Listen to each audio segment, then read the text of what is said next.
ታላቁ የሮማ ንጉስ ማርከስ ኦራሊስ በጣም ሲጠቀምበት የነበረ ሐሳብ ነው። ይሄ ሐሳብ ምንድነው? ምን አይቶብኝ ነው? ቢንቀኝ ነው?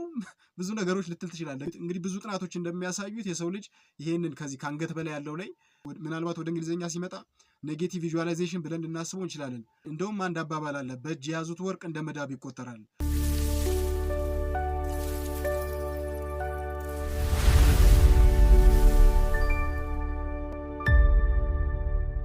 እንኳን ደህና መጣችሁ ብያለሁ። በመጀመሪያ ዛሬ እንግዲህ ስቶይሲዝም ላይ ከተነሱ በጣም የፍልስፍና ሀሳቦች መካከል እኔ በጣም ፐርሰናሊ የምወዳቸውን አይ ቲንክ ደግሞ ለዚህ ትውልድም ይጠቅማሉ ብዬ የማስባቸውን ሶስቱን የስቶይክ ኤክሰርሳይሶች ልምምዶች ወይም ደግሞ ሀሳቦች እነግራችኋለሁ ማለት ነው።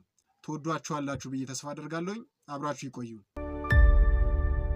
የመጀመሪያው ዲካቶሚ ኦፍ ኮንትሮል የሚባለው ሀሳብ ነው። እንግዲህ ይህ ሀሳብ ታላቁ የሮማ ንጉስ ማርከስ ኦራሊስ በጣም ሲጠቀምበት የነበረ ሀሳብ ነው። ይህ ሀሳብ ማርከስ ኦራሊስ ሜዲቴሽን የሚል መጽሐፍም ጽፏል። ዲካቶሚ ኦፍ ኮንትሮል የሚለው ሀሳብ ምንድነው? በህይወታችን የሚያጋጥሙን ነገሮች እያንዳንዱን ነገር በሁለት ጎራ ይከፍላቸዋል። እንዴት አድርጎ ይከፍላቸዋል? አንደኛ እኛ መቆጣጠር የምንችላቸው ነገሮች፣ ሁለተኛ ደግሞ እኛ መቆጣጠር የማንችላቸው ነገሮች በሁለት ጎራ ውስጥ ይገባሉ። ኤቭሪቲንግ በህይወታችን የሚፈጠሩ ነገሮች ከነዚህ ከሁለት ጎራዎች አይወጡም። ወይ እኛ እንቆጣጠራቸዋለን ወይ ደግሞ እኛ እንቆጣጠራቸውም።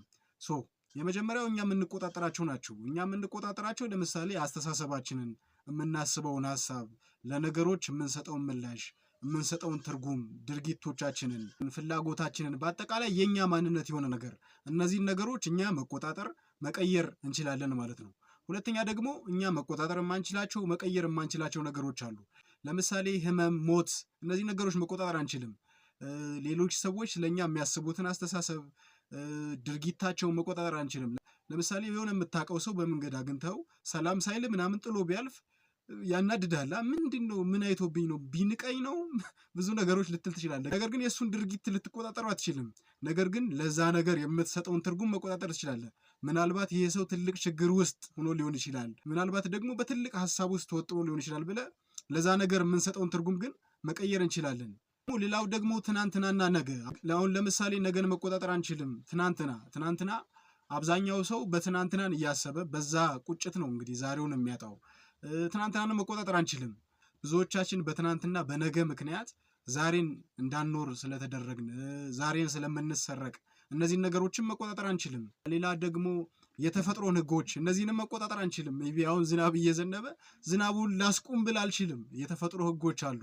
የነበረ የሰውነት ቅርጽ፣ መልክ፣ ፂም፣ ኤቭሪቲንግ የተፈጥሮ ህግ፣ በተፈጥሮ የምታገኛቸውን ነገሮች መቀየር አትችልም። ግን እንግዲህ ብዙ ጥናቶች እንደሚያሳዩት የሰው ልጅ ይሄንን ከዚህ ከአንገት በላይ ያለው ላይ ይሄንን ከአንገት በላይ ያለውን ነገር ለማስተካከል ስንት ሰርጀሪ እንደሚሰሩ የታወቀ ነገር ነው። ግን እነዚህን ነገሮች የምትቀበላቸው ነገሮች ናቸው። የተፈጥሮ ህግ፣ እነዚህን ነገሮች ልትቀበላቸው እንጂ ልትቀይራቸው አትችልም። እንግዲህ ስቶይኮች እንግዲህ ይሄ ዲካቶሚ ኦፍ ኮንትሮል የሚለው ሀሳብ የሚያጋጥሙን ነገሮች በሙሉ በሁለት ጎራ ከከፈላቸው በኋላ የሰው ልጅ ደስተኛ መሆን ከፈለገ፣ ከጭንቀት መላቀቅ ከፈለገ ትኩረቱን አንደኛ ከመጀመሪያው ጎራ ወይም መቆጣጠር ከማንችለው ጎራ ወደ ሁለተኛው ጎራ ማለትም ወደ መቆጣጠር ወደምንችለው ጎራ ማድረግ አለበት ይላሉ። ማለት የሆነ ሰው ስላናደደህ የእሱን ድርጊት መቆጣጠር አትችልም። ለዛ ነገር የምትሰጠውን ምላሽ ግን መቆጣጠር ትችላለህ። አጠቃላይ እኛ ትኩረታችንን መቆጣጠር የምንችላቸው ነገሮች ላይ ካደረግን ደስተኛ መሆን እንችላለን ይላሉ። እሺ ወደ ሁለተኛው እንለፍ። ሁለተኛው ሀሳብ ደግሞ ፕሪሜዲታቲዮ ማሎሬም ይባላል። ምናልባት ወደ እንግሊዝኛ ሲመጣ ኔጌቲቭ ቪዥዋላይዜሽን ብለን ልናስበው እንችላለን። ወይም ደግሞ መጥፎ ሊሆን የሚችለውን ነገር በሙሉ አስቀድሞ ማሰብ ማለት ነው። ምናልባት የሀሳብ ግራ ሊያጋባችሁ ይችላል። መጥፎውን አስቡ ስለሚል ለምሳሌ ዛሬ ጠዋት ስትነሱ ዛሬ መኪና ሊገጨኝ ይችላል፣ ያለኝን ንብረት በሙሉ ላጣ እችላለሁ፣ ጤናዬን ላጣ እችላለሁ፣ የሆነ የምወደው ሰው ሊሞት ይችላል ብሎ መጥፎ ነገሮችን ማሰብ። እንግዲህ በሀገራችን እንደምናውቀው የተለመደው ቸር ተመኝ ቸር እንድታገኝ፣ ጥሩ ነገሮችን አስብ ነው የሚሉት። ግን እነሱ ደግሞ መጥፎ ነገሮችን አስቡ ይላሉ።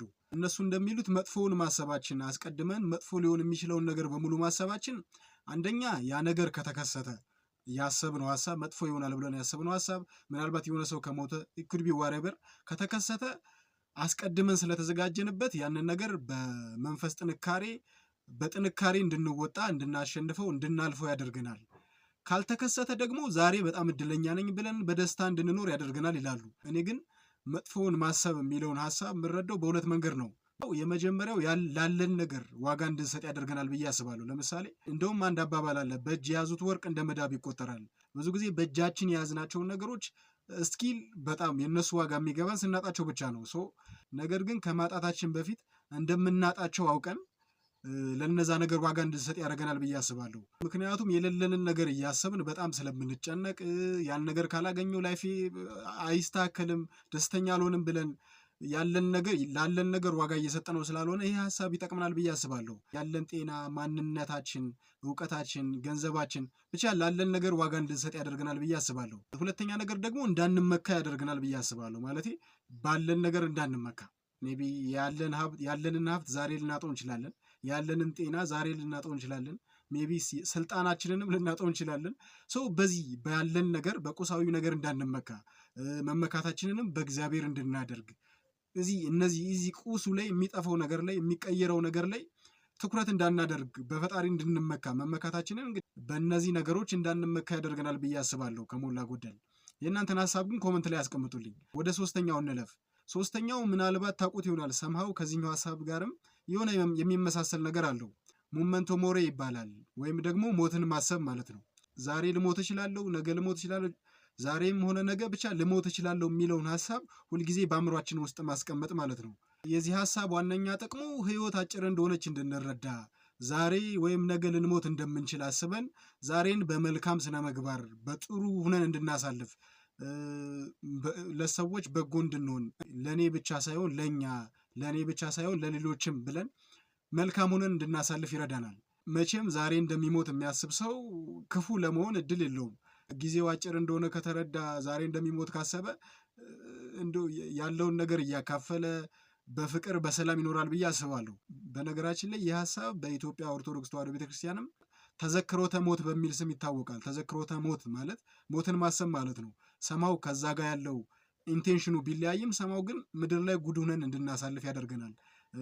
በኦርቶዶክስ አስተምህሮ ሞትህን እያሰብክ ኑር ሲሉ ዛሬ እንደምትሞት ብቻ ሳይሆን ከሞት በሰማይ ሲኦልም ገነትም አሉ። መልካም ነገርን ሰርተ ካለፍክ ምድር ላይ ገነት ይጠብቃል፣ መጥፎ ነገሮችንም ደግሞ ሰርተ ካለፍክ ሲኦል ይጠብቃል የሚለውን ሀሳብ ለማስታወስ በሰማይ ፍርድ እንዳለም እንዲያውቁ ለማድረግ ታስበው ነው። ምክንያቱም እንደሚሞት የሚያውቅ ሰው ኃጢአትን ሊሰራ አይችልም። የእግዚአብሔርን ሕጎች ይጠብቃል። እግዚአብሔርን አያስከፋም፣ ሰውንም ደግሞ አያስከፋም። ሞትን እያሰቡን መኖር ዛሬን መልካም ሆነን እንድናልፍ ያደርገናል። እንግዲህ ሶስቱን ሀሳቦች በዚህ መንገድ አይተናል። ዲካቶሚ ኦፍ ኮንትሮል፣ ፕሪሜዲታቲዮ ማሎሬም እና ሞመንቶ ሞሪ። እናንተ የትኛው ተመቻችሁ? ሀሳባችሁን አስቀምጡልኝ። እና ደግሞ የተለያዩ ሀሳብ አስተያየቶች ካሏችሁ እንድሰራላችሁ የምትፈልጉት የሆነ ሀሳብ ካለ ኮመንት ላይ ያሳውቁኝ። ቪዲዮ ከተመቻችሁ ላይክ አድርጉት። እንደዚህ አይነት ቪዲዮዎች እንዲደርሷችሁ ደግሞ ሰብስክራይብ አድርጋችሁ የደውል ምልክቷን በመጫን ቤተሰብ መሆን ትችላላችሁ። ይመቻችሁ።